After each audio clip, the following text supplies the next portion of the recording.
High school can be tough. Avoiding the bullies, hanging out with the right crowd, going to the right parties. Not to mention what that cow Selena told everyone about you last week in maths class. You wish your problems were that easy. See, you know that there are truly horrible things out there, hiding in the shadows. You know, because you're one of them. The darkness inside you is just waiting for a chance to get out, to show the world what you're truly capable of.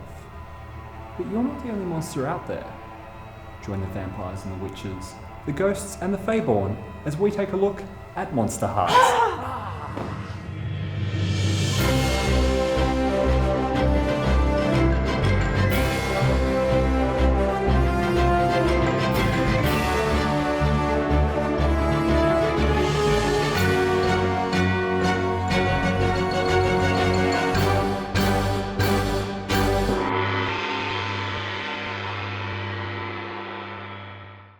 Hello, and welcome to Roll for Adventure. I'm Bren. I'm Bonnie. And I'm Trent. And over the course of this series, we're going to dig into all sorts of different role-playing games to give you an idea of what's out there, as well as how to get into role-playing and tips for getting most out of your games. This week, we'll be looking at Monsterhearts, a game where you take on the role of a teenager with a dark side. Based on the Apocalypse World engine, the game will immediately feel familiar to players of that game's many variants. But if you're coming from a D20 background or have no experience in tabletop role-playing, think of it as a cross between Buffy, Sabrina the Teenage Witch, and Twilight, with a distinctly adults-only theme. Monsterhearts is usually run with 2 to 5 players, as well as the person who is running the game, referred to as the MC or Master of Ceremonies. You'll need a few 6-sided dice, pencils, and the game's reference materials. With the help of the MC, each player will first need to select a character class referred to in Monsterhearts as skins. Each skin represents a character archetype or trope from popular culture. For example, the Chosen is your standard hero like Buffy or Harry Potter, whereas the vampire is like Eric from True Blood. Each character class will play very differently, and the game isn't really based on stat numbers. So it's best to choose the skin that most excites you from a story perspective. And once you've chosen your skin, you need to customize it a bit before the game can begin. Each of the skins comes with a list of possible moves that you can use during the game. There are the basic moves that everyone gets, such as turn someone on or lash out physically, as well as a selection of skin-specific moves, like the witch's ability to gain power over others by taking their personal items. Since you can usually choose only 3 of the available moves, you should make sure to choose moves that tie in with the sort of story you want your character to create. After picking the moves, you'll need to put points into the 4 attributes each character has: hot, cold, volatile, and dark. Certain moves will use particular stats, so keep that in mind when you're assigning points. After that, it's a simple matter of establishing the look of your character and their backstory. Your character sheet will also guide you through creating character relationships with other players at the table. Unlike a lot of more traditional role-playing games, Monsterhearts usually doesn't have an end game or a specific goal for you to aim for. So it's best to establish from the start what your character's core goals are.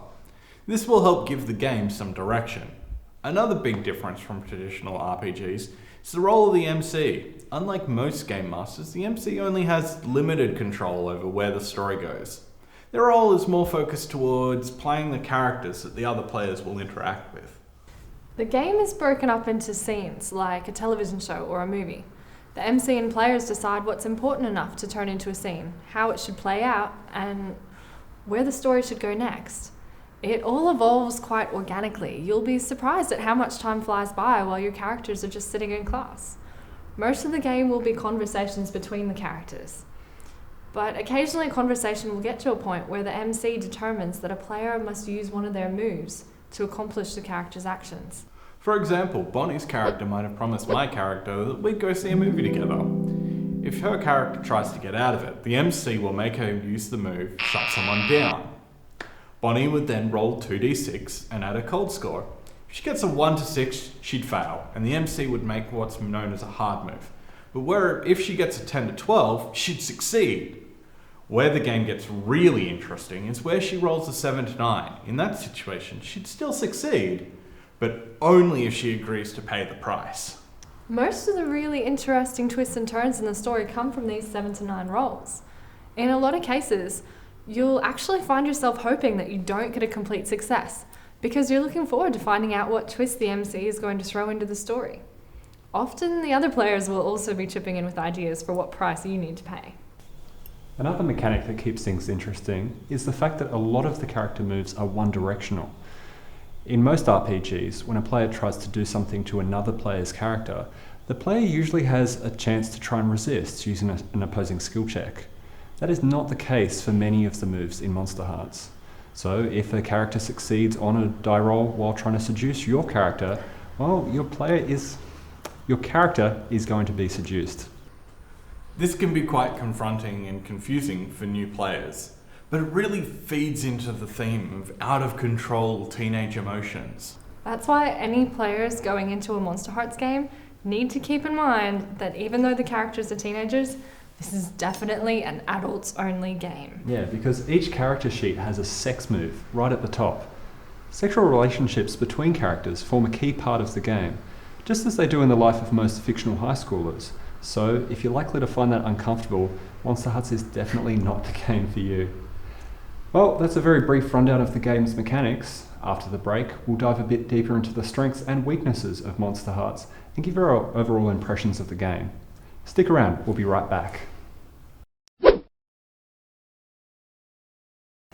Welcome back to Roll for Adventure. Today we're talking about the game Monsterhearts. So guys, we've had a look at the core mechanics of the game, but how would you sum up the overall feel of Monsterhearts? I feel like Monsterhearts is trying to do the TV shows and movies that we love so much in that supernatural romance sort of genre. So you play an episode of Monsterhearts like you would watch an episode of Buffy the Vampire Slayer, just with the added advantage of having Sabrina the Teenage Witch walk onto the set, or Castiel from Supernatural. I haven't had a game yet where I've gotten Jacob from Twilight. I could do with some Edward and Jacob action. But it's fun, because you can play with characters like that. I mean, you're not playing that character exactly, you're making your own version of it, but just getting to play an out-of-control teenager with that monstrous goal. Yeah, like I guess the first time I heard this pitch of okay, you're going to pretend to be teenagers in a classroom, but you're secretly monsters. It was just sort of this feeling of, is this really a role-playing game? It's something completely different than what I'm used to playing. I think a lot of people would underestimate, I know going through high school, I didn't have fun being in classroom, but when you're in the classroom in Monsterhearts, you're actually having a good time. You're really actually having fun. And I think you have to suspend disbelief and go into it going, actually, I'm going to have fun. And it turns out to be a lot of fun, even to just do things like go to shop class. Well, this is a story that I want to produce, you know what I mean? It's very different to how I went through high school, and just like you mentioned before. I think it matters that you start the game out with a particular character, and you take on that role. So if I'm the witch, I've got certain agendas that I'm going to be going for, so everything else becomes less of a issue, like, I'm in high school, but I'm also a witch trying to steal items from people, or I'm a ghoul trying to instill fear into everyone. Just whatever you start out with is how you play it. And we mentioned one-way moves before, so if my character makes a move on your character, for example, Trent, then you don't really have a chance to resist, or like other role-playing games that we've had before, you usually get to counter or something like that. So how does that? This is a different concept for me. The first time I've been playing Monsterhearts, how does that?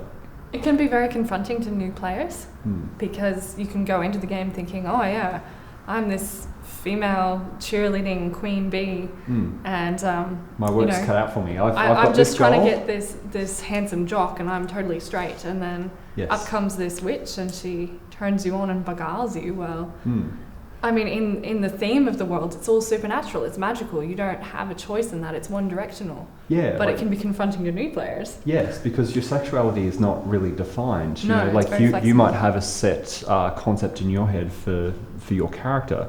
But if another character comes along and turns your character on, regardless of sex or sexuality or gender, you're going to be turned on. And because of that one direction, I feel like the game's kind of player versus player more so than other traditional role-playing games.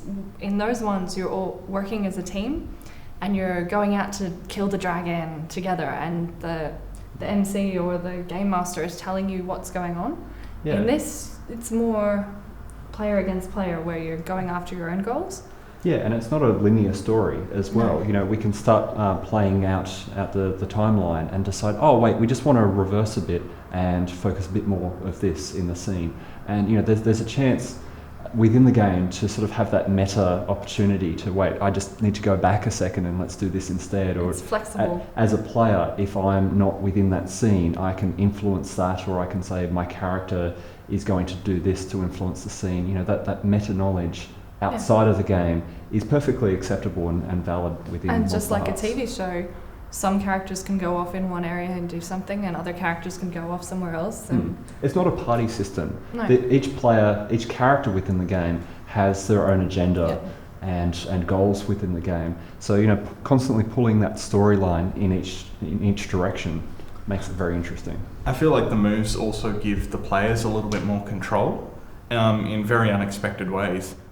You can be telling a story about, you know, oh, I shoved this character up against a locker, and to the MC, that's immediately lash out physically. Like you are trying to, and it's like, well, no, actually, that's not what I'm trying to achieve. How about I try it a little bit differently? I push him up against the locker and then I punch the locker next to him, making it clear that I'm actually trying to shut him down. And you get that chance to retell the scene in a different way to try and achieve what you're going for. And I think that really plays into the power of the players and giving them that control. That's true. But an MC also has to be aware of the quieter players. In every game, you've got people that are the loud personalities, and then you've got quieter personalities. So you can get left behind if you don't be proactive as a player. Yeah, this is not a traditional role-playing game in that, okay, let's all go around the table and say Have what we're going to initiative or do. turn Yeah, away. within this time frame, we're all going to take an equal amount of time each. Not the case in Monsterhearts whatsoever. It's kind of a free-for-all. Yeah, you really have to jump in and help with the storyline to see how it's going. Otherwise, you're just going to be on the sidelines. Or have a good MC stop and go, wait a second, what is Sally doing? And Yeah. try and get that player. Especially for new players as Yes. well. You know, this is a fairly new style. If you've not played Apocalypse World Engine before, like myself, you know, you sort of feel a bit lost of like, well, what's the objective here? Where's the narration going? You know, Yeah, where's the story what's proceeding to? It can feel a bit confusing on the first game as you get into it. You know, I don't think reading the rule books is really going to explain that to you. It's really just getting into this game System and playing. and just getting a feel for the tone of Monsterhearts and getting in there. I think it really lends itself to having mature players.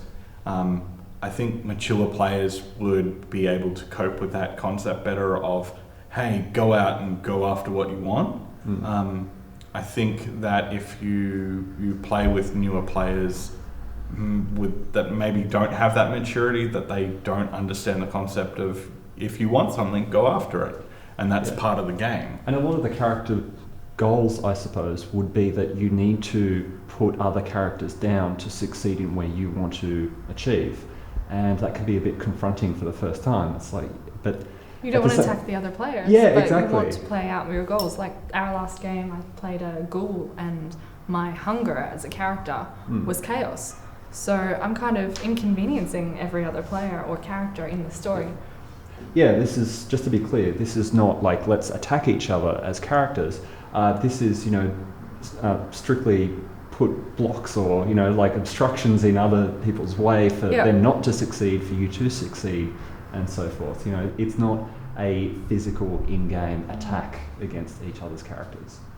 I mean, it's, you know, you can have two characters' goals of one wanting to save their school club and one wanting to buy a car. You know, the one that wants to buy the car can go out and steal the money from the guy that's trying to save the music group or whatever the case may be. And you can see that that's clearly one character just writing off another character's goals and desires, but Well, the game, I think because you've got so many different skins to choose from, it does lend itself more to a one-shot kind of a game. You can't draw it out into a really long campaign lasting over several sessions. It's got its max at maybe 2 or 3 sessions before you've done everything your character wants to do. Yeah, I guess we spent a lot of time talking about this, discussing like, could you actually make a campaign out of it? And I suppose you just want to try all the different skins. Which is a lot of fun. Yeah, exactly. So to sort of get into the grind of, this is my same character over and over again, it doesn't really give you a chance to try something new. To try out all the different monsters, which is what I love doing. So that's kind of what we do when we start our game. We have 1 copy of each skin, pass them around the table and let every player pick one. And that was interesting for me because when we were playing our second game, the available skins were really running out quickly. My first preference, went, my second preference went, and I was like, oh geez, what am I going to play? And then I ended up playing a skin that I'd never really planned on. And the Queen. Yeah, exactly. And you did it well. Like the Queen skin is, like you're a Queen Bee kind of role. It's not gender specific, so I ended up with a jock kind of character of the lacrosse team, wasn't it? That's right. So, there was something that I didn't plan to play originally. And then once we got involved in it, I just thought, wow, that's a really interesting concept. And so just actually each time you play, I'd strongly recommend to players, try something new each time and just see what you get into it. I think in traditional role-playing games, you sort of have your favorite class or, you have a preferred character and you sort of just go back and back on it. Whereas Monsterhearts, you want to try out all the different ones. Yeah, you want to try something different each time and just sort of see how that plays out. Cool. So after the break, we'll be speaking with the creator of Monsterhearts. Don't go anywhere. Hello, Avery. Welcome to Roll for Adventure. How are you? I'm doing good tonight, I think. It's actually, because of the time zone difference, pretty late here. It's about 11:30 right now.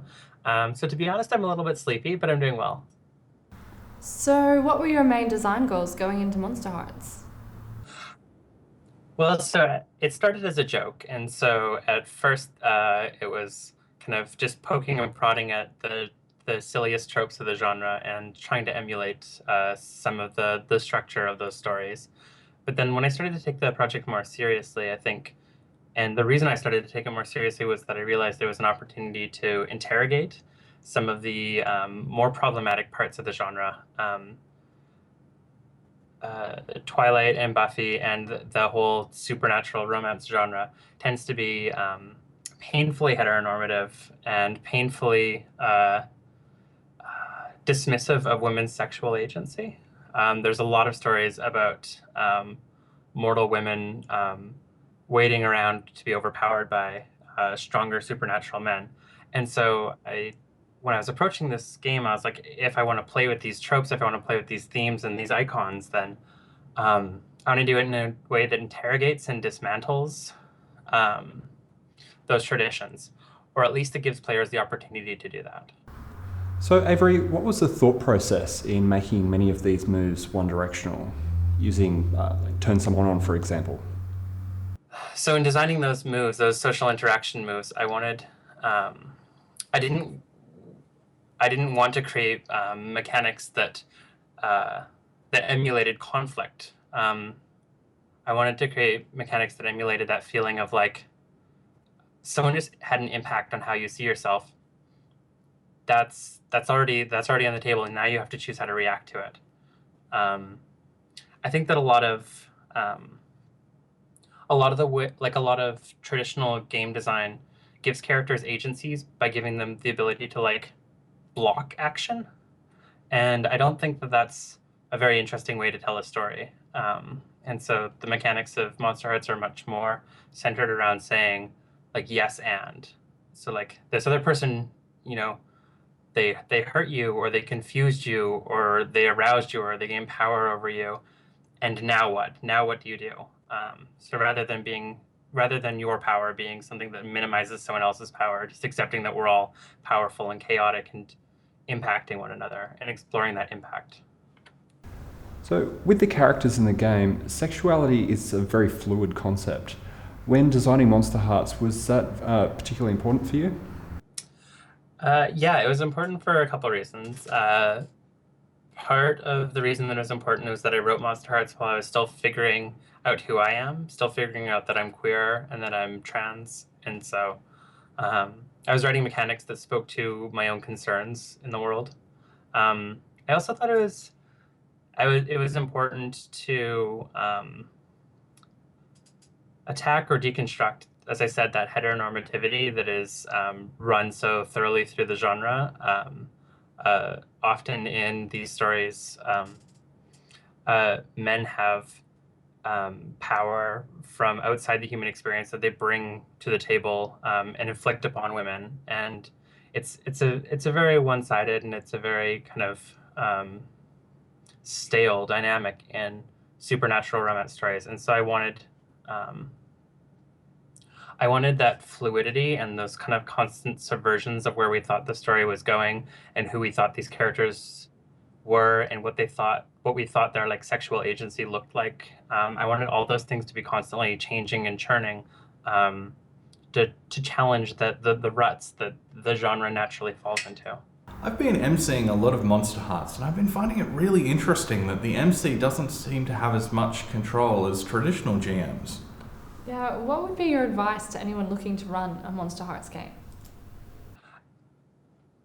Yeah, I definitely think that the Monsterhearts requires less of the GM, at least less of the heavy-handed structuring of the story and the heavy-handed delivery of the action.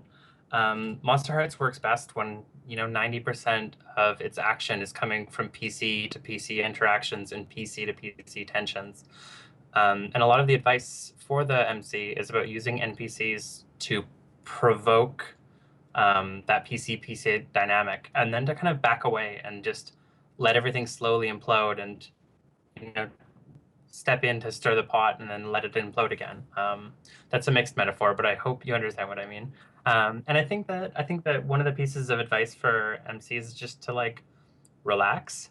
Like you don't have as much to do in this game, and hopefully that feels relieving.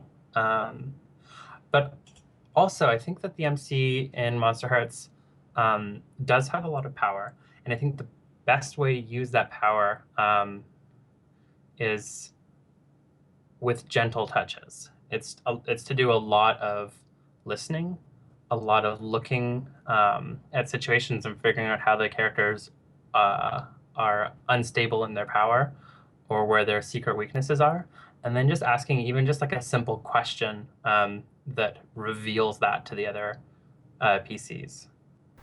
Well, thanks very much for coming on the show today, Avery. We really appreciate it. Yeah, thank you so much. It was actually really fun. Well, that's about it for this week's episode. All that's left is to give our final ratings of Monsterhearts. In keeping with our theme, we're going to be using a dice rating system from a D4 up to a D20. So Bonnie, what would you rate Monsterhearts? I really love Monsterhearts. I will play a game anytime anyone's offering to run it, but it's not my absolute favourite, so I'm going to give it a D12. And Trent? I love Monsterhearts. I really enjoy emceeing Monsterhearts, and it's one of the few games that I find just as enjoyable to run as it is to play. I'm giving it D20. And from me, coming from a traditional role-playing game, the Apocalypse World engine can be can take a bit of getting used to, actually. So I found the first game, I felt a bit awkward and not sure what to do next. However, I'd say to players in that situation, really go back and try it again, and just try a different skin and see how you go. And I found that my second game, I felt more involved in the game, and I felt it played a lot better. So it's a D10 from me. You'll find more information about Monsterhearts on our website, rollforadventure.com.au. There you'll also see exclusive web clips, as well as our full interview with Avery. Well, that's about it for this week. Next week, grab your Acme anvils and rocket skates as we dive into the animated chaos of Toon. See you then.